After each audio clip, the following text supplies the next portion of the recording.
Hi, this is Joe, and I wanted to do another little video, real quick video, comparing a couple of track systems here.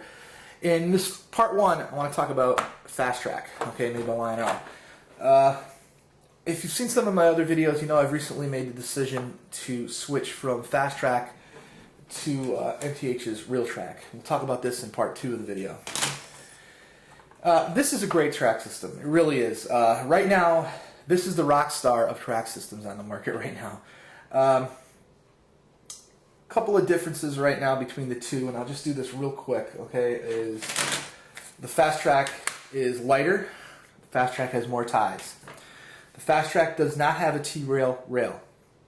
Basically, it's just curved steel. Fastrack comes in 36-inch curves. This is a 36-inch curve. This is the tightest radius curve that Lionel makes the Fastrack, okay?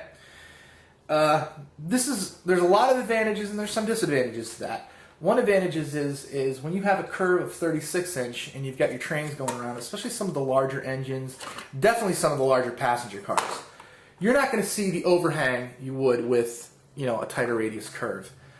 The disadvantage is, of course, you need more room, okay? And I found that out. You know, you do need more room with Fastrack. Fastrack has quite a different profile than the Realtrax. It's wider and it's taller, okay? Now, because it's wider and because it's taller, you get more air in between these gaps here, okay? That makes for a lot of noise if you're not using any kind of sound detonator. Right now, I have my Fastrack layout basically on plywood, and it's loud. But you know, the noise doesn't bother me. I know it's an issue with some guys, but that doesn't really bother me too much. The Fastrack rails are steel, whereas the MTH rails are not, they're copper. So if you're running engines with magnet traction, that could be an issue, okay? The Fastrack uses a tubular track system with pins, a lot like, you know, it's a lot like their, you know, the regular tubular track. You've got a pin here on the one side, and on the opposite end of the track you'll have the other pin. And then the center rail both have pins, okay? Both sides have pins.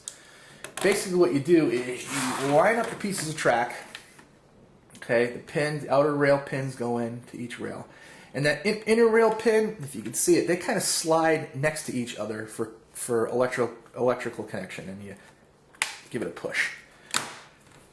It looks great together, okay? The Fastrack does look really good. I mean, if you're looking at a layout, sometimes it's hard to tell where one track ends and one track begins. You get such a really nice, tight connection here between the tracks.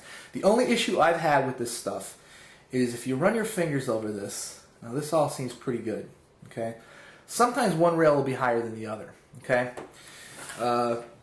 What I used to do is I would just take my Dremel tool and just kind of grind down a little bit, just slightly. You gotta be real careful doing it. But that's what I used to do. As far as appearance, talk about appearance one more time real quick. The Fastrack, it's really good looking, very prototypical, very, you know, with the brown ties and everything, it just looks really good. There was an issue when it first came out. People thought there were too many ties and they weren't big enough. I don't know. I always thought it looked great. It pulls apart pretty easy too. Electric connections are made underneath with Fastrack. You got them here. You got at least one on just about every section.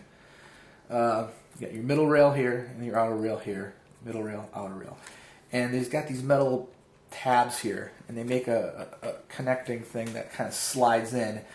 It's a little tedious because, you know, I've had these little tabs bend on me, and as I connected them and I ran my wire through the layout, you know, and I'm on there moving the track around, trying to line it up or move it this way or that way, or I've actually had them come off, you know. So what I started doing, which, you know, it just recently hit me, is after I made my connections, I took a piece of duct tape and kind of taped the wires down so they wouldn't fall out. And I kind of came up with that idea after I had my layout, you know, all the track down and everything like that. I'm not going to get into any of the switches or anything right now. I'll do that on a later video because right now I don't have any MTH switches to compare them against.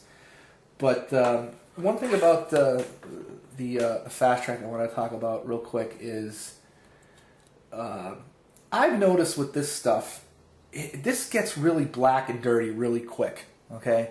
So it's important to keep it clean, okay? When I was running tubular track, I didn't have that problem with like 027 or the regular O stuff. You know, I would clean it maybe once every 4 to 6 weeks. This stuff I find I'm cleaning a little bit more often. Now, I don't know if it's just me, it's just the atmospheric conditions in my basement. I don't know, you know what I mean? I have no idea. But that's just something I wanted to mention. Again, great track system. I'm probably going to miss it from time to time, but I am going to be switching to the MTH track. And if you go and look at my next video, I'm going to be talking about the MTH track system underneath. And based on these two videos, hopefully it will help you make a decision on, you know, what kind of track system you want to use. And another thing, real quick, is the Fastrack is a little bit more expensive, and where you'll really see it is in the switches. The switches are a little bit more expensive. Also, with the Fastrack, it comes in a lot of different straight sections: 1 3/4, 1 3/8. I think it comes in 4.5, 5, 5.5. You get an uncoupling section, and you get an operating track section. The radius curves with Fastrack, they come in, you know, wider radius. This is the tightest curve they make, 36, but it does come in various other radius curves. Okay.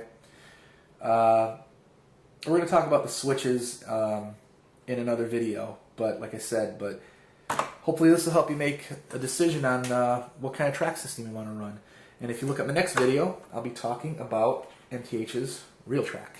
Thanks for watching.